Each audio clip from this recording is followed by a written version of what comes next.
Good morning. पूरे देश में आज जो हेडलाइन बना है और पिछले एक दो दिनों से जो चर्चा है वो है संघ प्रमुख मोहन भागवत का मुस्लिम धर्मगुरुओं से, मुस्लिम उलेमाओं से मिलना, ये चर्चा का विषय है। दोस्तों, मैं अपनी बात शुरू करने से पहले और इस गंभीर विषय में कुछ बोलने से पहले मिर्ज़ा गालिब साहब का एक शेर पढ़ना चाहता हूँ। हैरत हुई गालिब तुम्हें मस्जिद में देखकर, हैरत हुई गालिब तुम्हें मस्जिद में देखकर, ऐसा भी क्या हुआ कि तुम्हें खुदा याद आ गया। जी हाँ, मैं बिल्कुल जो ये कह रहा हूँ इसी संदर्भ से जुड़ा हुआ है।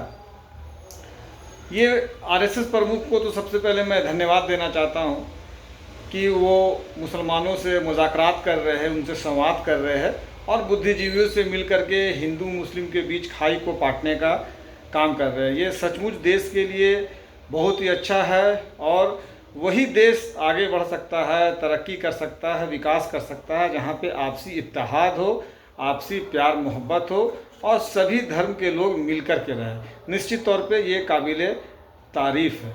लेकिन मैं कह रहा हूँ, इससे पहले मेरे कुछ सवाल है जो मैं आरएसएस से और आदरणीय मोहन भागवत साहब से करना चाहता हूँ कि जो जवाब तो देना पड़ेगा आरएसएस को, क्योंकि कहीं ना कहीं आज जो मौजूदा देश के अंदर जो सरकार है वो आरएसएस का ही विचारधारा है, आरएसएस के ही सारे वो जो लोग हैं वहाँ से ही प्रशिक्षित होकर के आज देश के अंदर शासन को चला रहा है।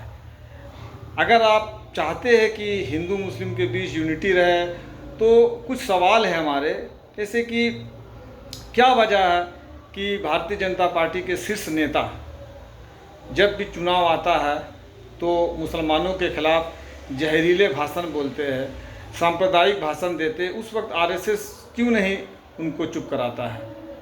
क्या कारण है कि देश के सबसे बड़े राज्य के मुख्यमंत्री योगी जी हमेशा मुसलमानों के खिलाफ जो बयान देते हैं वो सारा पब्लिक डोमेन में है, जिस तरीक़े से काम होता है वो भी सारी पब्लिक डोमेन में देख रहा है। आसाम के मुख्यमंत्री हो या मध्य प्रदेश के मुख्यमंत्री हो, तो उन पर आरएसएस क्यों नहीं लगाम लगाना चाहता है? ये सिर्फ मेरा सवाल नहीं है, पूरे हिंदुस्तान के मुसलमानों का सवाल है। क्यों मुसलमानों पे फर्जी तरीके से मुकदमे दायर किए जाते हैं? ये भी जवाब देना होगा, बताना होगा। क्यों रोज़गार पर, मुसलमानों के रोज़गार पर हमले किए जाते हैं? क्यों मुसलमानों के त्यौहार पर कुंठित नियम लागू किए जाते हैं? क्यों मुसलमानों को बात बात में आतंकवादी और देशद्रोही कहा जाता है? क्यों जो गोदी मीडिया है, एक विचारधारा की जो मीडिया है, वो क्यों मुसलमानों को हमेशा टारगेट में लेती है? और पूरे देश के अंदर आज जो मुसलमानों के लिए जो एक नैरेटिव गढ़ा गया है, जिस ढंग से नेगेटिव नैरेटिव गढ़ा गया है, उसमें कहीं ना कहीं गोदी मीडिया का बहुत बड़ा योगदान है। क्यों नहीं आरएसएस उन पर लगाम लगाती है? इसी तरीक़ा से आप देखिए, बात बात पे मुसलमानों पे मॉब लिंचिंग किया जाता है, उन्हें पीटा जाता है। तो मेरा ये सवाल है और मैं जानना चाहता हूँ कि एक तरफ तो हम लोग चाहते हैं कि आरएसएस संगठन चाहती है कि हिंदू और मुसलमान मंदिर, मस्जिद, मदरसा, गुरुकुल के बीच संवाद कायम हो, लेकिन इन सभी संवाद को बीच में कहीं ना कहीं ये मूल तत्व है जिस पे आरएसएस को जाना होगा। और मैं पुनः एक बार बधाई देता हूँ आरएसएस के प्रमुख मोहन भागवत को कि इन्होंने ये इनिशिएटिव लिया है, ये काबिल तारीफ़ है। लेकिन हाँ, इन चीज़ों को जो मेरे सवाल है, ये मुसलमानों से जुड़े हुए मुद्दे हैं, इनको भी आप एक बार देखिए, तभी सही माने में आपसी प्यार मोहब्बत आ पाएगा।